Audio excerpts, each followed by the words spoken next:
What's going on, everybody? Welcome into an all-new episode of the Pack-A-Day podcast and Pax What She Said. We are doing a little bit of a crossover episode today. I'm your host, Andy Herman, but we have two more hosts today, Maggie Loney, Perri Goldstein. You guys, it is so great to be chatting with both of you. Maggie, it has been ridiculously forever since we've had the opportunity to chat, which is unacceptable, first of all. I am so glad for a variety of different reasons. One, just because I enjoy talking to both of you, but two, because I feel like I need a little positivity in my life following that very brutal Saturday preseason game. So nobody better to talk to than in both of you. Perri, Maggie, I'm glad you guys are doing well, but tell us A, how you're doing, and B, tell us a little bit about Pax What She Said as well. Oh yeah, we're good. We're happy to be here. We love Pack-A-Day. Pax What She Said is back.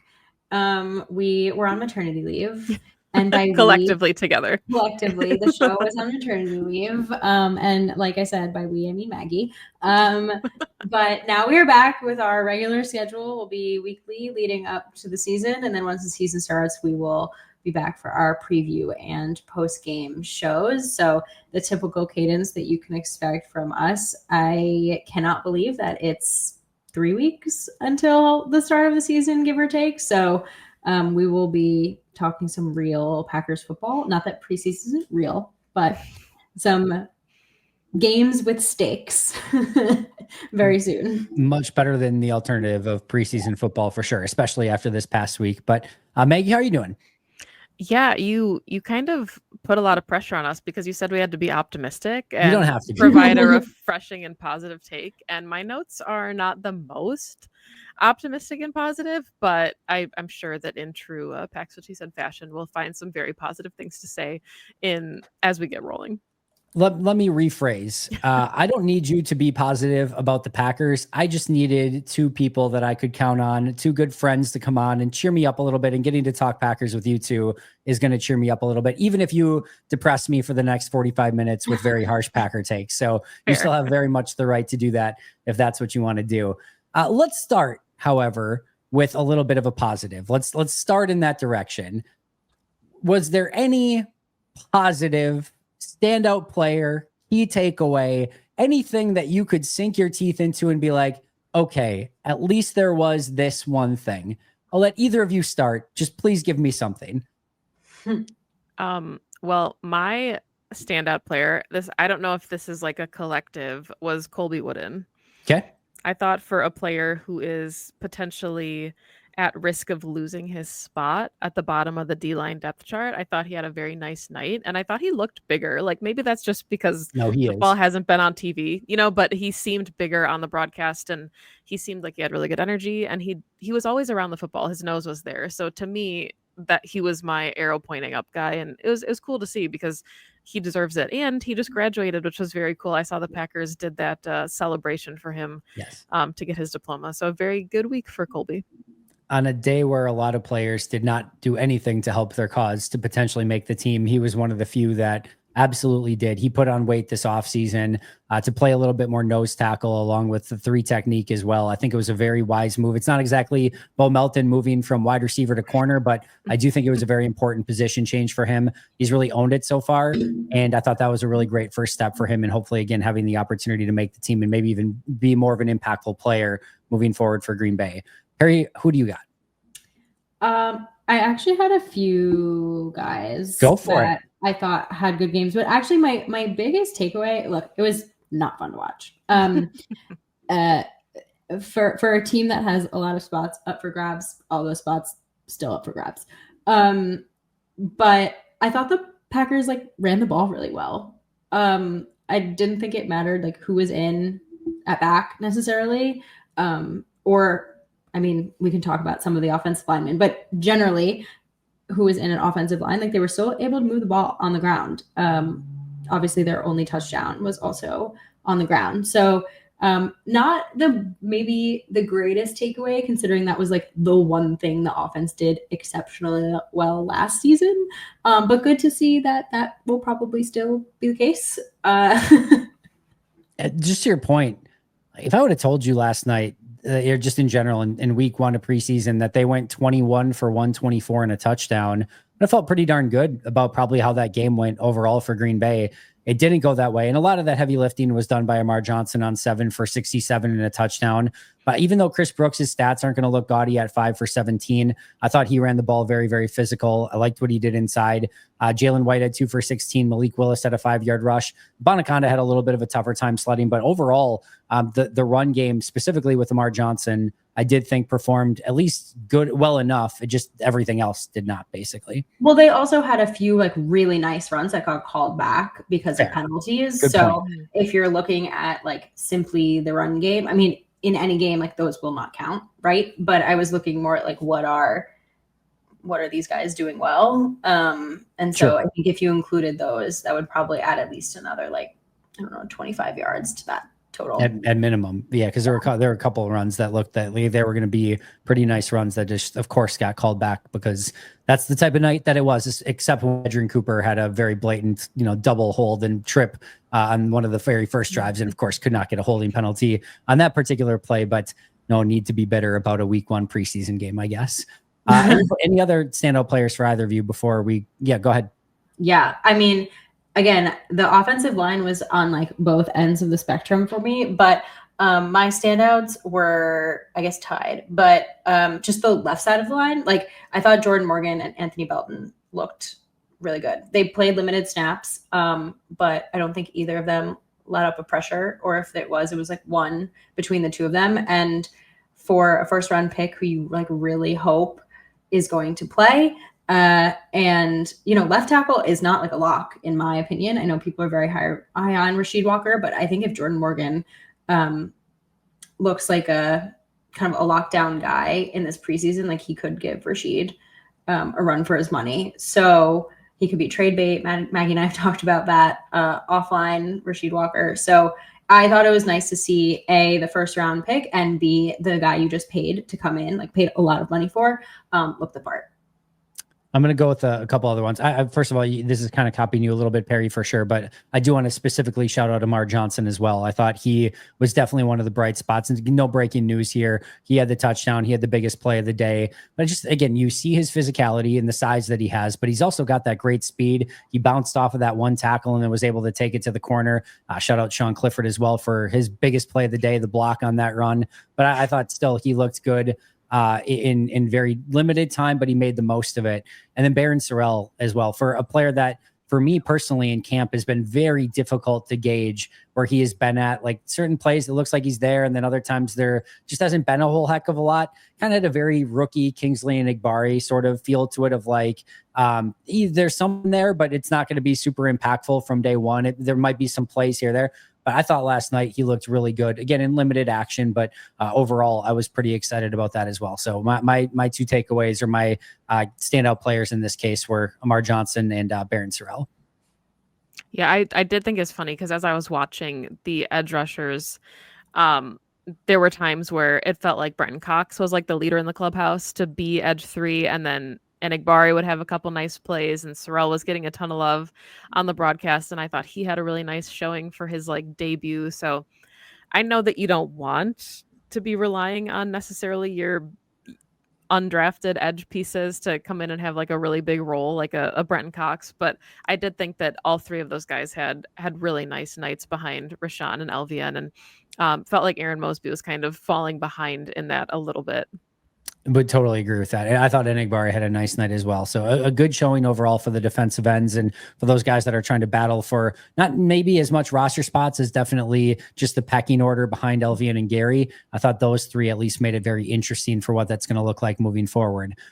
All right, of course, now that we got the good news out of the way, and some of the players that actually did play well and that we had some positives for, this doesn't have to be a player, but I'm really curious for you guys, what pissed you off the most about this game? Whether it was you're frustrated by, disappointed by, what as you were watching this game were just like, I can't do this right now.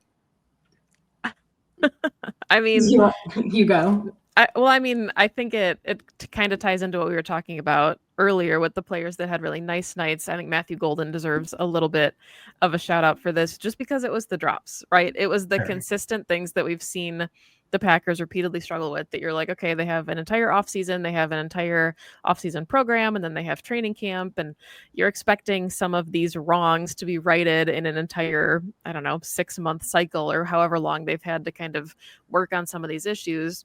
So for guys that normally have really reliable hands like Romeo Doubs to come out and everybody to just make their quarterbacks look so much worse during the preseason, it was tough to see, because it was something they struggled with last season, had like the most dropped catchable balls in the NFL, and then to come do it again in week 1 of the preseason. Yes, of course, it's week 1, and that's what the preseason is for, is overreactions, but it's certainly something you would have hoped for guys that are trying desperately to make the bottom of the roster, that they would have fixed up a little bit.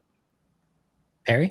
That's exactly what I had written down. Also, I have exactly verbatim, why so many drops? Question mark, exclamation point. It's just, it's frustrating to watch, because it also makes it extremely hard to evaluate anybody if you're not moving the ball and you're punting consistently on offense. I mean, for me, the point of the preseason is twofold, right? It is to individually evaluate players and where they fall on your roster / if they fall on your roster, period.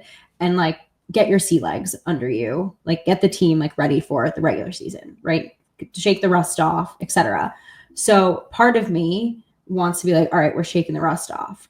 But the other half of me is like, this is a problem that we consistently saw last season as well. And we just hope maybe that it will get course corrected before the season starts. Otherwise, I'm not gonna overreact about a preseason game for sure. Like I said, I view preseason like there are no stakes. This is not a real game. Everyone is doing their vanilla offense, their vanilla defense. It is about those two things that I just mentioned. So I'm just gonna hope that the drops were shaking the rust off. I hope so too.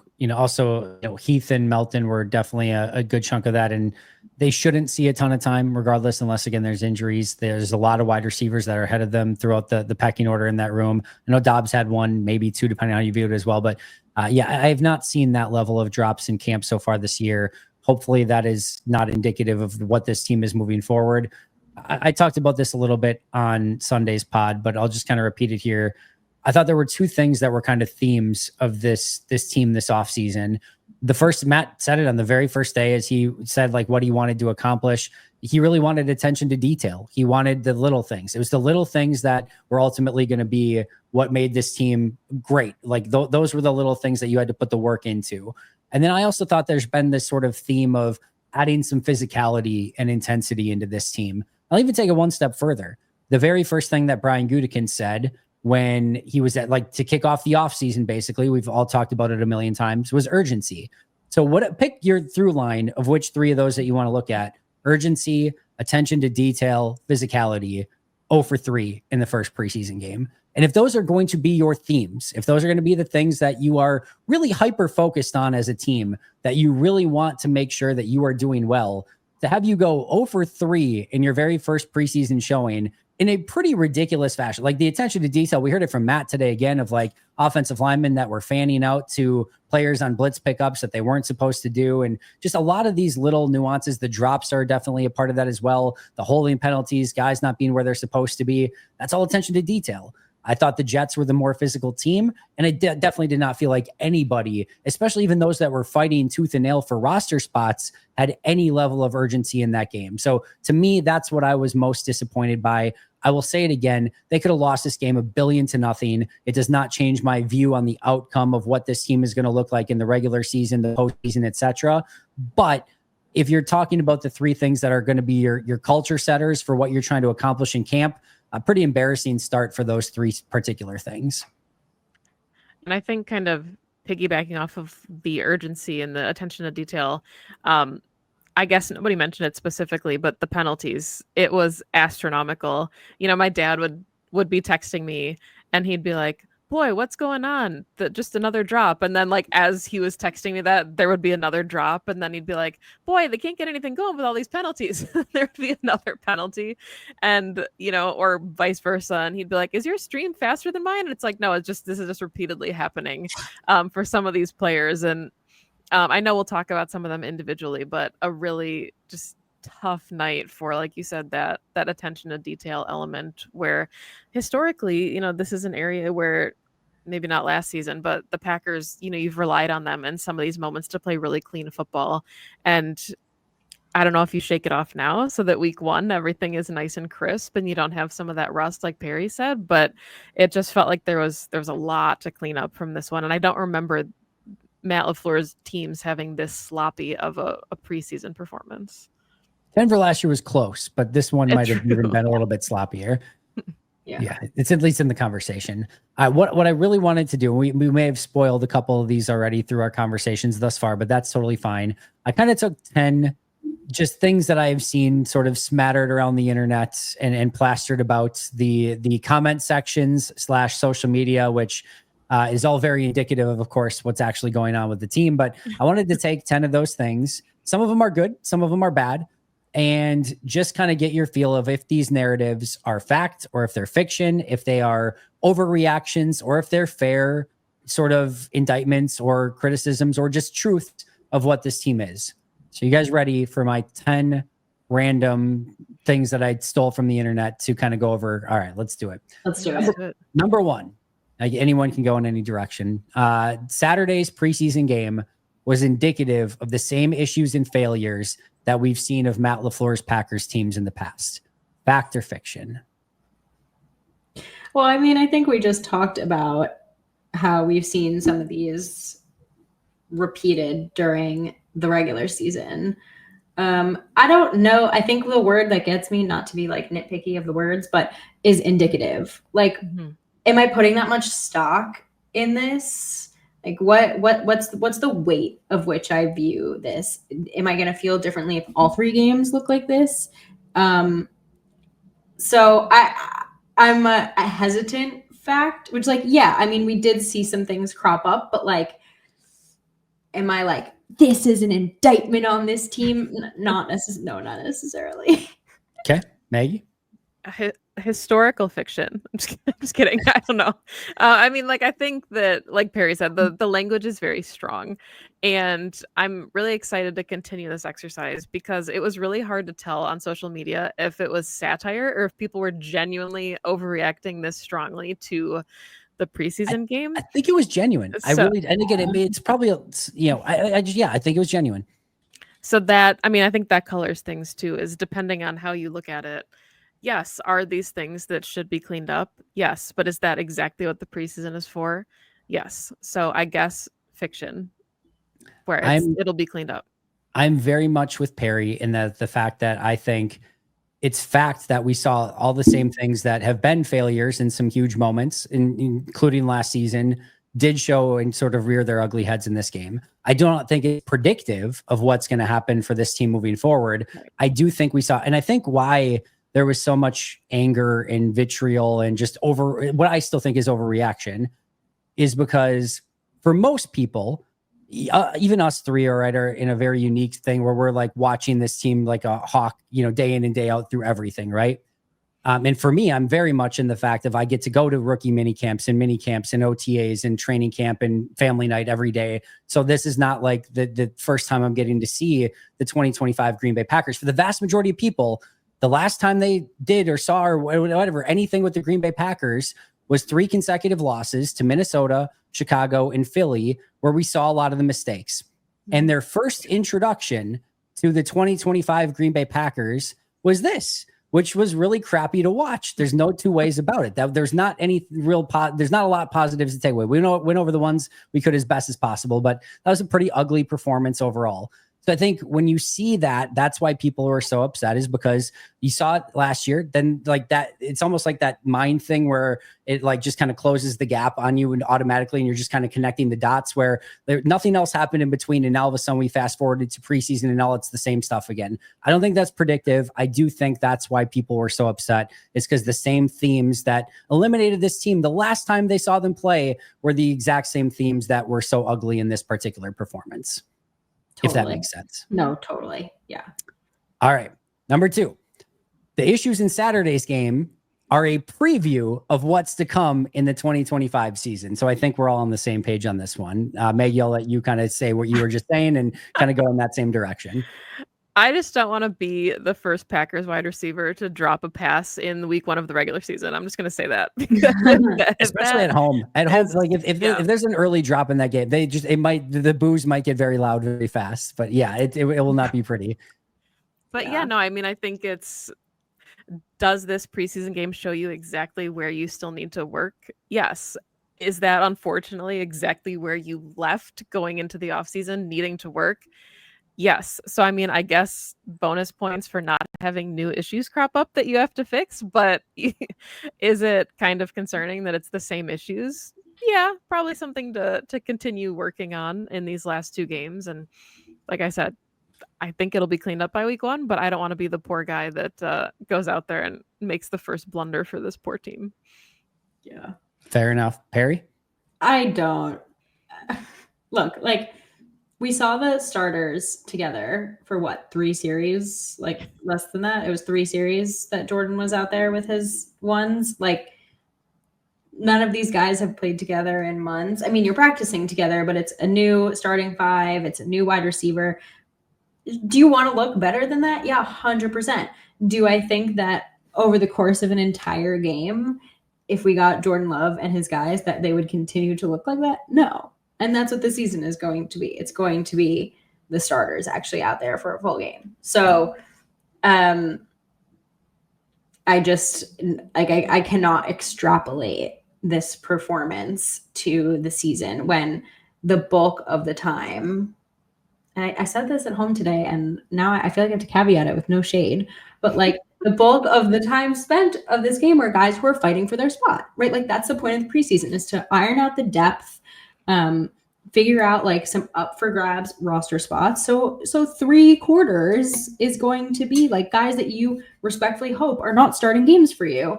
So yeah, I mean, no, this is not what the season is going to look like. I'm right there with you. They come out very harsh. I didn't mean it to. I just like you cannot extrapolate from this to the real season. We're in lockstep. Again, it means nothing moving forward.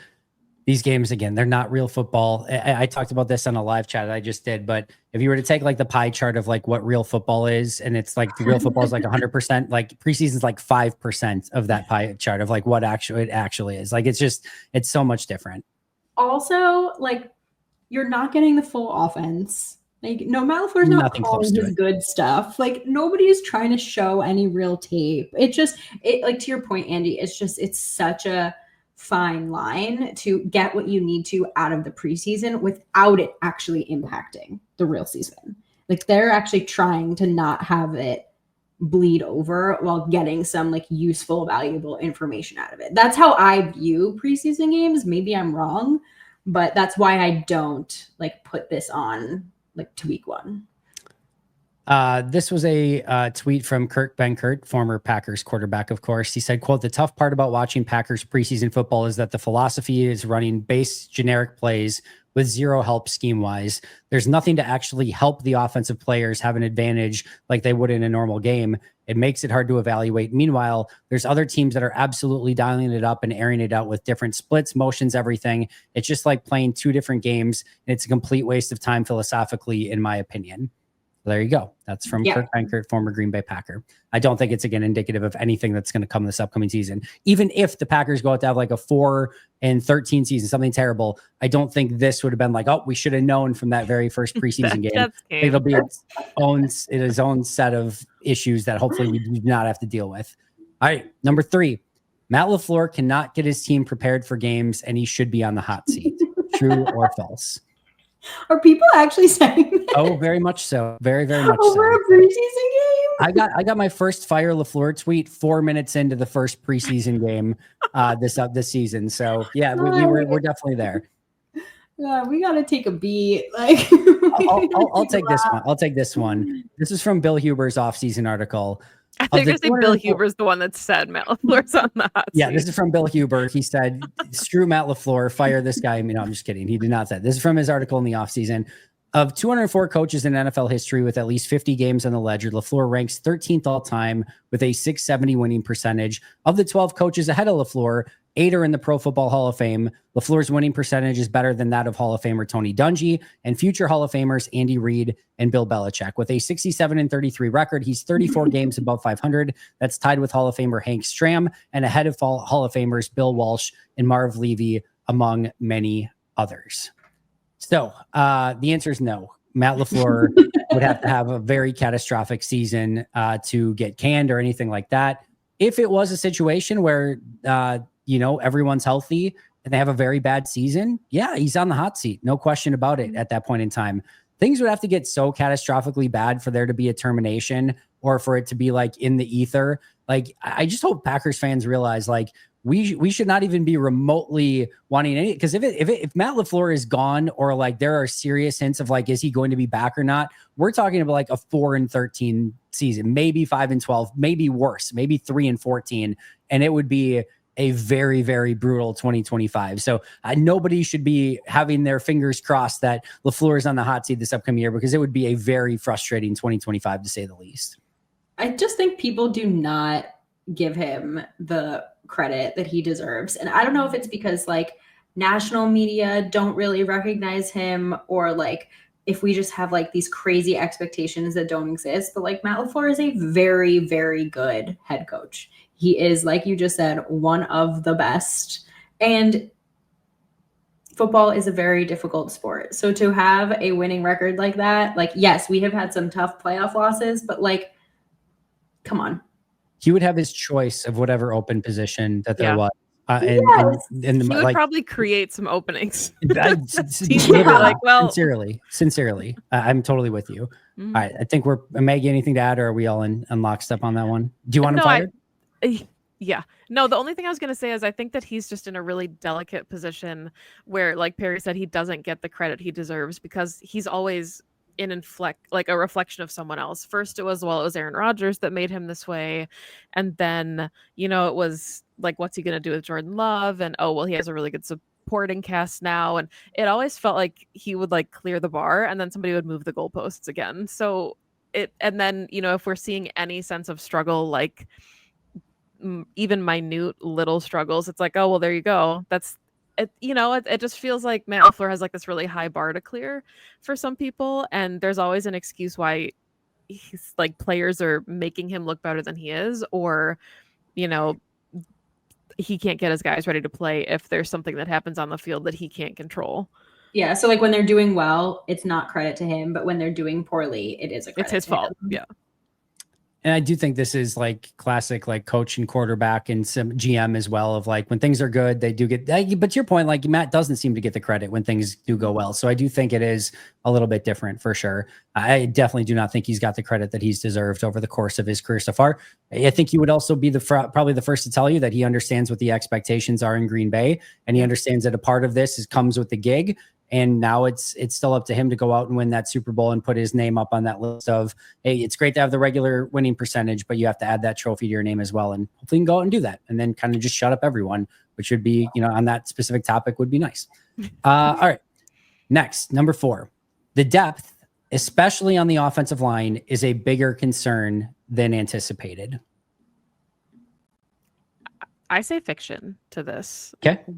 And I say that because, Rasheed Walker wasn't playing, like Perri said. We don't know what the severity of that really is at this point, but your starters theoretically are Rasheed Walker, Aaron Banks, Elton Jenkins. You've got Sean Ryan in there, and then Zach Tom. You've got Anthony Belton, who comes in and could play either interior guard spot. We saw him play a lot of right tackle in the preseason game. So you've got potentially a backup swing tackle there. That is 6 for you. I know that I thought Monk had a really difficult night, and I think that's upcoming, so I don't want to get too deep into that. But I thought Donovan Jennings had a really, really nice night as another, depth piece. So looking at Jordan Morgan. Yeah, absolutely. And he, again, he could be the right guard. He could be left tackle. He's immediately in there. So you're talking about 7 guys that are really talented football players that potentially could be starters elsewhere. Like if Rasheed Walker were to win the left tackle job, teams would want a guy like Jordan Morgan to start for them if he didn't win the right guard job. So I think you've got 6 or probably 7 starters already on your offensive line. So if your offensive line number 8, is in his first preseason game, how often do you have 3 backup offensive linemen starting multiple games for you? And I know that does happen. You pay these guys for a reason, but I think the depth is actually better than it's getting credit for. Okay, Perri? I just realized that I mixed up Anthony Belton and Aaron Banks, and I'm going to ask them earlier. I'm going to ask them to please stop getting guys with the same initials. Thanks. But I stand by what I said about the way Anthony Belton played. I'm with Maggie. I don't know that I have too much to add. I think when you have enough guys that you can slot in multiple positions to start and look like they could play, then that's, I don't know how much more you could ask for. I think here's my question is if Jacob Monk had not had as bad of a night as he did, would we be asking this question? Is he the only one that had the tough night, and then therefore we are just projecting him onto the rest of the depth? It feels like a reaction to that. Yeah. All right, I'm going to say, Maggie, I think you actually talked me into this one. I was going to go with, I do think it is a slightly bigger concern. I think you bring up the really great point of, listen, go canvas the league and see if they can get to their number 8 offensive lineman before having concern. Literally 32 out of 32 teams at this point, basically, if you get to your 8th offensive lineman and have concern, you are just another team in the NFL. It's really difficult to have that level of depth. And I will actually say 2 of the bright spots I thought overall in this game were Jordan Morgan and Anthony Belton. And I know Anthony Belton made some mistakes too, but the mistakes are coachable. The stuff that he actually showed from a physical standpoint and even some of the footwork, just being a little bit quicker than I anticipated, I thought that was actually gave me a little bit more confidence. So if you're talking about just the top 7 guys, I think we're right where we were. I do think Monk had a really rough game, and then combined with Travis Glover being out for the season, and then Kadeem Telford having a really rough camp so far. Jennings has been solid at guard, but when he's lighted as a center, it's been really ugly, really ugly. So there's just a few things with some of the injuries and Monk having a bad game that I thought actually 8, 9, and 10, even that was going to be there's some possibilities here that one of these guys, if not 2 of these guys, could potentially take that next step and maybe even be a guy that you could potentially trust. And I'm not sure I'm there. And then with John Williams not playing a single snap yet and looking like it's probably going to remain that way, just a little bit more disappointing than maybe that bottom portion I thought was going to be. I genuinely thought Travis Glover was a roster lock, and that was. So I think that kind of furthers your point too, that you're looking at a really solid depth piece that now the Packers don't have. So that would have put you down to even O-line 9, right? You're talking about the last lineman potentially to make the roster, and now you're looking at 2 with him missing. Yeah, no, I think that's fair. All right, number 5. It's a preseason game, and it means absolutely nothing. Because there's a lot of people that are just saying that too. I've frankly said that. I think most of us, or a couple of us at least, have said it as well. But it's a preseason game. It means absolutely nothing. We shouldn't put any stock into what we saw. Not nothing, but I definitely lean closer to this one for sure. I think I've said why. You can't say nothing, right? They play these for a reason. Coaches look for things within these games for a reason. These guys have the opportunity to step up and change the narrative around whether they deserve a roster spot or not in these games. So if they mean something to the players and the coaches, they mean something, period. I just don't think these big picture statements are match what these games mean. Fair. I don't know how long it was at this point, 5-6 years ago, when I interviewed Justin McCray for She Said TV. I asked him this actually when he was fighting for a roster spot. I said, what matters more to players? Is it having a really good training camp or a really good preseason? And he said, it depends who you're playing for.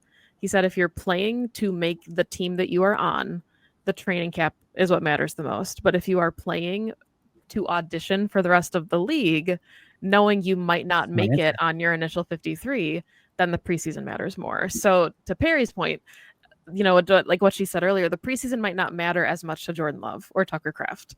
The preseason matters a hell of a lot more to Jacob Monk, because if he doesn't feel like he's now a lock to make the Packers 53, well, the audition he put out on Saturday is not what he wants the rest of the league to see. But if you're somebody like Donovan Jennings, who had a really nice night at offensive line, and you're like, well, I don't know if I'm, there might be too much depth here in Green Bay, but if I don't want to go back to their practice squad, there is a team out there that could potentially sign me to their initial 53 to be their O-line 7. So I think that is kind of how you answer that without answering it. I love how literal, especially that Perri is on this one, and you're not wrong. So is the preseason game? It's a preseason game, and it means absolutely nothing. Perri, you are correct. That is false. It means something. What I will add on this is that the loss by 20 points, in this case, to the Jets means absolutely nothing. There are takeaways. There are things to improve upon. There are things that you learned from this game. There are evaluations that you got. Those things all have value. So the preseason game, it meant something. You got something out of it. The actual loss by 20 or whatever means absolutely nothing in the long scheme of things. I will put it that way. That's fair. Yeah. All right. Number 6. It's good that they got punched in the mouth now to learn from the mistakes before it actually matters. True or false? I think you can't say that the preseason doesn't matter and then say it was good that they got punched in the mouth before it matters. Does that make sense? Like, you can't say that the punch mattered. You can't have the benefit without the downside. Yeah, I think that's a fair answer. Is it getting punched in the mouth though to lose 20? What is it? 20 to 3? No, they scored 30 to 10. 27. Okay, whatever. 30 to 10. I'm not gonna lie, I stopped halfway through the fourth quarter. You were the smart one of us. But sorry, I should not admit that. But if the fact that the score doesn't matter, how much they lost by doesn't matter, that's not what we're looking for, then you can't say they got punched in the mouth. Then you can comment on the urgency, which we have, right? You do not want to come out looking like that, period, whatever game it is. But punched in the mouth seems dramatic to me. I think there's a modicum of truth, and I guess I'd rather have it happen now than in the postseason. I think your logic is sound, Maggie, in that you can't have it both ways. You can't have your cake and eat it too. It can't mean nothing, but also you get something out of it. But I think that's exactly what coaches do. I think they understand that they didn't exactly scheme this up or do the right thing, but they're damn well going to use it as motivation this upcoming week as you get ready for, Indianapolis and joint practices and just resetting the tone and things like that. So I actually don't hate that this happened overall and that it was the first preseason game. I think the coaches can spin this one to get something out of it, even if again there maybe wasn't that other side of it. So I'm going to say there is a level of truth to it, and we can agree to disagree, which is very, very okay as well.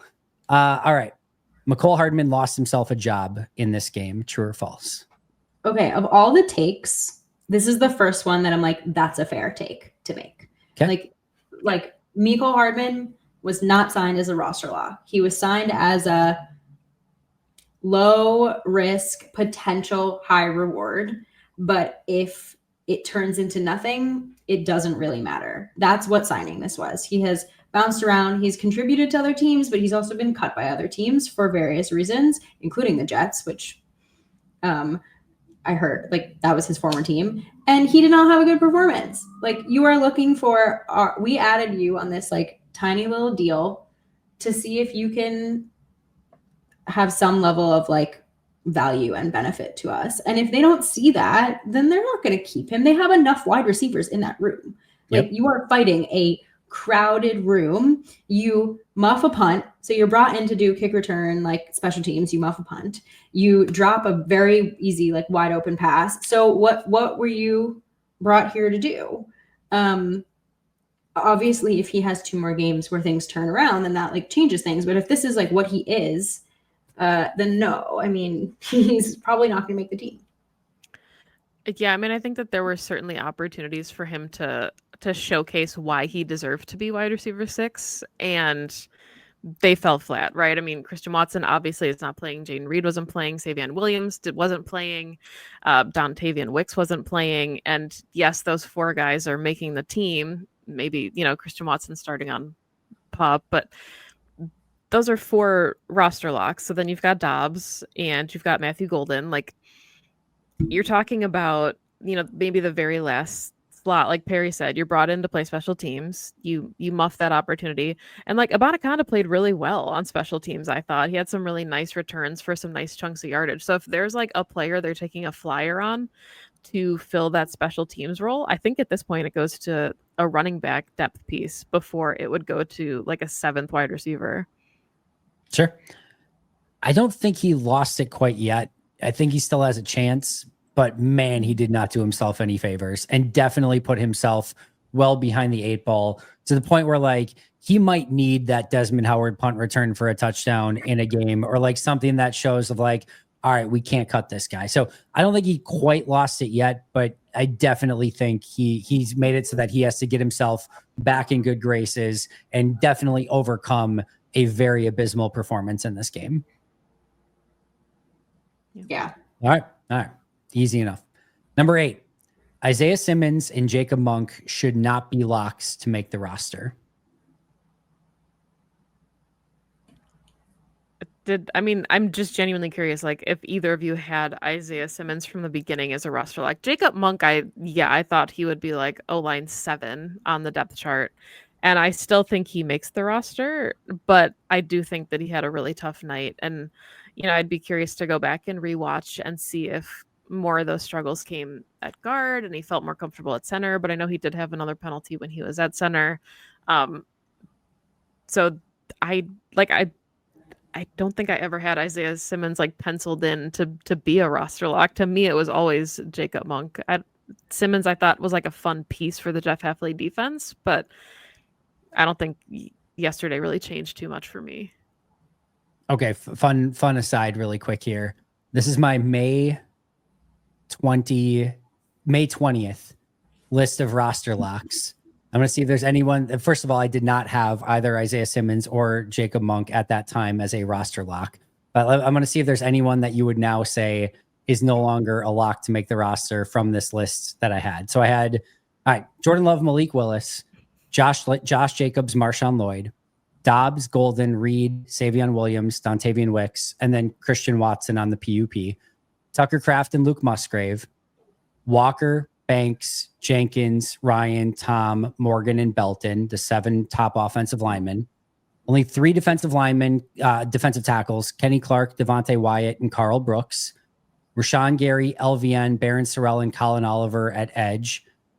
Edgerrin Cooper, Quay Walker, Isaiah McDuffie, Tyron Hopper at linebacker. Nixon, Hobbs, and Valentine at corner. McKinney, Williams, and Bullard at safety. McManus, Whalen, and Orzik on special teams. I had 38 total. Is there any one of those 38 that were roster locks at the time that you think would not be a roster lock now? I have two potentially. I have more that I think are making this roster. I think that's fair. I think you could probably add more locks onto it. Yes. But like Colby Wooden and Brenton Cox, I would like. I don't know that I would put either as locks yet. I don't know that I would put either of them on that list yet. Good bets maybe, but I don't think I'd put either as locks yet. But they've been playing well, to be fair. But I guess to the point of this question, like, no, like if I don't think either of these guys were ever or are still locks to make this roster. It's perfectly reasonable. We are still in the realm of they can make the team, and I'd be like, yeah, sure, that makes sense. But to Maggie's point, like, were they ever? It sounds like no. So the only player from your list that I like, my ears perked up a little bit, was Colin Oliver, and he's somebody that I'm super, super excited about. But it's just, he's a 5th round pick and he hasn't gotten to play yet. He didn't play yesterday, so I don't think, given his pedigree, that he would be somebody that they would cut. But he was the only name from your list that I was like, that one stuck to me a little bit. Colin Oliver, just because of the injury situation. The only other one I would maybe take off, or at least like slightly be intrigued by, is Carl Brooks. If you told me there was a world in which Clark, Wyatt, Wooden, Brinson, and Stackhouse were the 5, I think they would probably trade Brooks in that instance. I think they would have trade value in him. But if you told me there was one, like a world in which those 5 made it, like Brooks has not done much in camp. I loved him 2 years ago. I thought he was this really fun rookie. I didn't think he did quite as much a year ago. He's been extremely quiet in camp so far. I haven't watched him obviously on the All-22 in that first preseason game. I still think he makes the team. Don't get me wrong, but I think if there was one that I would maybe take off the locks list, that might be the other one. All right, but going back to just the two players we were talking about, I don't think either of them are locks. I did get to the point like coming in where Josh Jacobs called him a unicorn, and Xavier McKinney said something to the effect of like he's going to have a major role in this defense, meaning again Isaiah Simmons here. And I think he is pretty close to a lock on like from a special team standpoint. He was the top gunner on the punt team. I still think Isaiah Simmons is making this team. But I don't know if, as we're sitting here today on August 10th recording this, I would put either in the lock category. And to maybe both your points, maybe neither of them ever should have been. Well, I mean, my question, I just view these two very differently. Like Jacob Monk is a depth piece. He was, even if he was ever a lock to make this roster, he was never a lock to start, right? So the expectations on him, I think, are very different from Isaiah Simmons. Isaiah Simmons he's what, 27 now? This is his third team. He was taken in the first round and never lived up to the expectations that you like expect from a first round linebacker. I feel like this feels like his, maybe it's dramatic. You tell me if you think this is like hot takey, but like last chance really to show that like I deserve to be a starter in this league.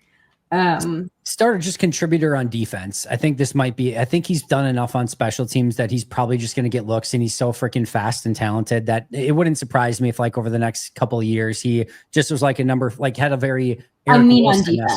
I mean like starting linebacker. Yes. Like playing the position that he was drafted to play. So the bar is just so different for the two of these guys. Like if you're looking at Isaiah Simmons, like, are you contributing as a linebacker in this defense on a consistent basis? Yes or no? Like, do we trust you to sub in with if Quay goes down? That's a different story and question to me than like, is Jacob Monk worth the 8th like offensive line spot? Yeah.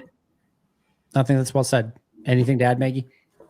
No, I was just thinking that, with Isaiah Simmons, I think he's in a unique spot because I think his role could kind of change a little bit. And I know he talked about coming in and being more excited to play inside linebacker and not have to be that like hybrid tweener between safety and linebacker. We saw him rush a little bit yesterday, which I thought was kind of fun. Some looks off the edge, just given his body type and his speed.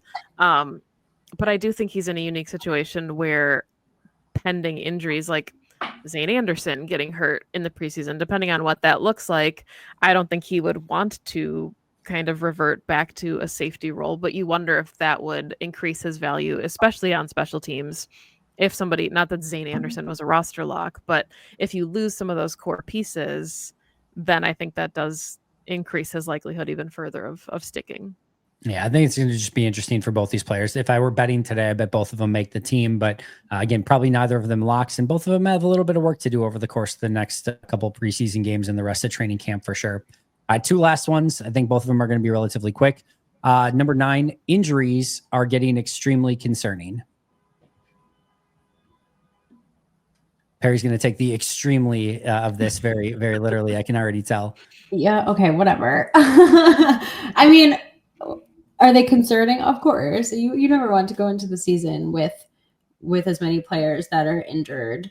I'm kind of I don't know what it was about seeing Jaden Reed in the boot that's what set me over the edge. If you had asked me like pre this game, I would have been like, yeah, but I think like, guys are going to come back and blah, blah, blah. And it sounds like Jaden Reed's going to be there week 1.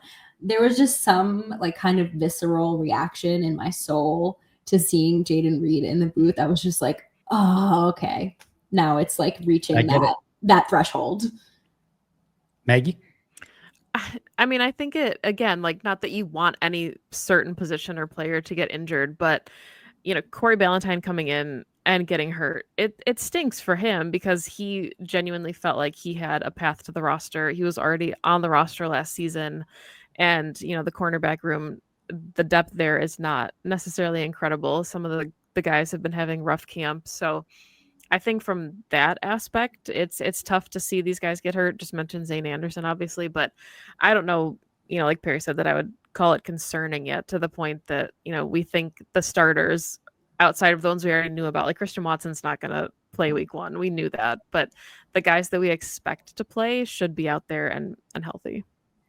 The quantity is getting slightly concerning to me, of just like, there's a lot of guys that are now have some ailment, injury, some guys who haven't, like Colin Oliver and John Williams, who have not even practiced yet. They're just starting to get, and when you get into the, Dontavian Wicks, Jaden Reed, we already know Watson's not playing, Xavier McKinney, Nate Hobbs, and having the surgery, like even if it's preventative, they're starting to get a lot of variables out there that I'm starting to feel more and more, or I guess I should say less and less comfortable with. And that's where I'm at.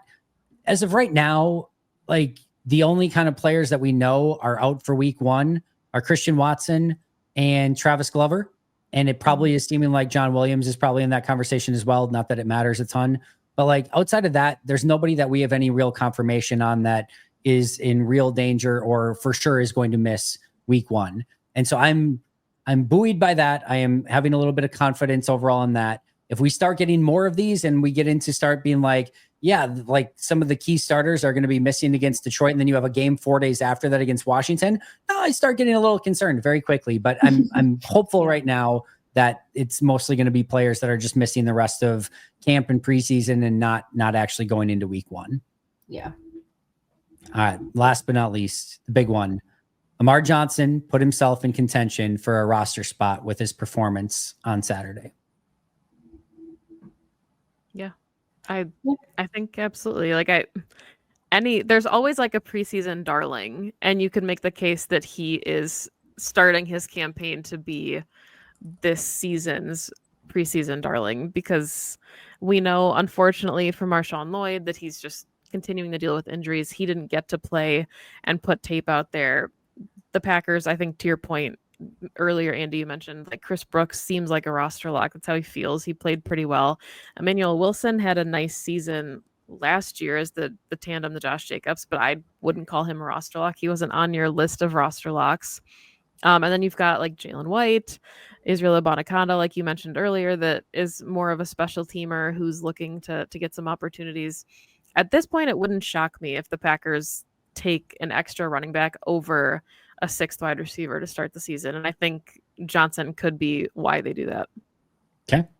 I just really like the words that you said, starting his campaign. I think that's perfectly said. I don't know if I'm quite there yet, but it does feel like this was the kickoff of his campaign of like, hey, this is who I am. You're going to start to take notice. And now if he follows it up with a couple more games like that, all right, you've piqued my interest. You have my attention. But I think this is the start of that campaign.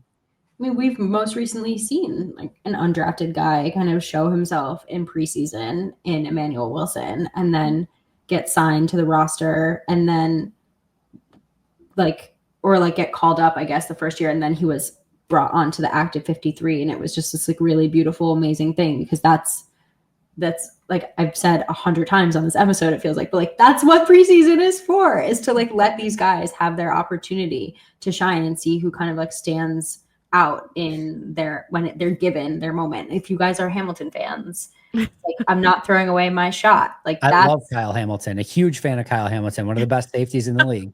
No, the Broadway show. I know. That's what, well, Andy wrote it, but that's the song that I think of for this. Like this is your shot. Don't throw it away. And yeah, he was that guy from this game. It kind of sounds like Eminem's, like you get one shot, one moment. This is your opportunity. Is it just basically, is Hamilton a remake of 8 Mile? Yeah, actually, that's exactly what the show is about. Actually, yes. Yeah, it sounds incredible. Totally. I kind of like it. Wish it was about Kyle Hamilton. That actually sounds very, very kind of great as well. Mina Kimes can write it, I think. Oh yeah, she would be very good at that. No question. All right, that was the last one. I think we solved all of the Packers problems in one podcast here. At least got clarity on all of the 10 big talking points that have seemingly come out of this game. The biggest talking point that anyone is having right now is that Pax What She Said is back, which we all needed more of in our life. And I'm so excited for it, legitimately, not just saying that.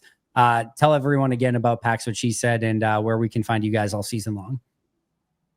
Yeah, you can find us at PWSS Podcast on Twitter, at Pax What She Said on YouTube and Blue Sky. That's where we are going to post everything on YouTube. If you're watching this, please just, hop on over to the Pax What She Said YouTube and give our video a thumbs up, even if you've already heard everything we have to say, because we appreciate it. But yeah. Listen to it twice, actually, one on each channel. So if you're on Pax What She Said, listen to that, then come over, listen to it again. Just there could have been so many things that you missed throughout the course of it. So definitely a must do. Leave it running in the background, actually, while you go about your day. See if you hit play on both. See if you can get the play button on both simultaneously so that it plays at the exact same time. Or do it in a round, maybe. Oh yeah, yes. So that's like in like a chorus, like in Hamilton, like 8 Mile. All right. Any final Pax What She Said thoughts before we get out of here? Just, thoughts from the team of Pax What She Said is what I meant by that. No, I think all of our thoughts have been spoken. I think what I should try to do is write a screenplay of Hamilton based on what our conversation has been tonight and see how close I can get to the actual Hamilton screenplay. I would love to see you try to write a historical rap. I was a history major, Perri Goldstein. And I would stand by that statement and say, I would love to see you write a historical rap. You know who I think should do it is Tom Grossi, who taught history to children. There we go. The biggest thing I remember about Alexander Hamilton, or the only thing I remember anything about it, because wasn't that the thing with like Aaron Burr? Didn't he play safety for the Ravens? That's what I remember. You're thinking of Alexander Madison, and he was a running back for the Vikings, is what you're thinking. Right. Yeah. All right. That's enough of us for everyone's sake at this point. Follow her at Perri_Goldstein, at Maggie Loney, right? But on Blue Sky, correct? Maggie J. Loney. J. Loney. Yeah, I got there eventually. At Andy Herman NFL, Blue Sky, or on Twitter. You're on Blue Sky as well, Perri Goldstein. Same handle on both? Yeah. I'm on both. That's the way to do it. All right. Appreciate you guys. Thank you so much for doing this. Again, everyone check out Pax What She Said all season long. Pack-A-Day podcast. Follow both of them. Like, subscribe, comment, give those 5-star reviews. We appreciate that a ton. I'll be back with Perri in a couple weeks. Of course, I'll be back here tomorrow, and Pax What She Said will be back very, very soon. But until next time, and as always, go Pack Go. Go Pack Go.